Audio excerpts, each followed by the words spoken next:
As a new mom, we're facing many challenges in our life routine. அதில் ஒரு part தான் தூங்க வைக்கிறது ரொம்பவே கஷ்டம்.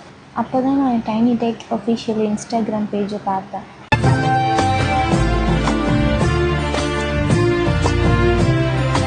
இப்போ அது நல்ல பீஸ்ஃபுல்லாக நிம்மதியாக தூங்குறா. இந்த தொட்டில் 100% ஷாக் ப்ரூஃப். ஆட்டோமேட்டிக் தொட்டில் அப்படின்றதுனால நம்ம ஷாக் இருக்கும்னு பயப்பட தேவையே இல்லை. பிகாஸ் இதில் டிசி மோட்டார்ஸ் யூஸ் பண்ணியிருக்காங்க and 24 hours running capacity and up to 20 kgs வரைக்கும் பேபிஸ் இதில் தூங்கலாம். அண்ட் நம்ம பேபியோட வெயிட்டுக்கு ஏற்ற மாதிரி இதில் ஸ்பீட் அட்ஜஸ்ட்மெண்ட்டும் மாற்றிக்கலாம். அதுக்கான டீட்டெயில்ஸும் பின்னாடியே கொடுத்துருப்பாங்க. இந்த மோட்டார் ரொம்பவே weightless, so very easy to handle, easy to set this cradle also. இதில் பேபிஸ் கீழே விழாமல் இருக்க சேஃப்டி பெல்ட் எல்லாமே ப்ரொவைட் பண்ணுறாங்க. ஸோ நம்ம பேபிஸும் சேஃபாக தூங்குவாங்க. உங்கள் வீட்லேயும் இந்த மாதிரி பேபிஸ் தூங்க கஷ்டப்பட்டாங்கன்னா இந்த டைனி டெக் பேஜை ரெக்கமெண்ட் பண்ணுங்கள். தேங்க்யூ.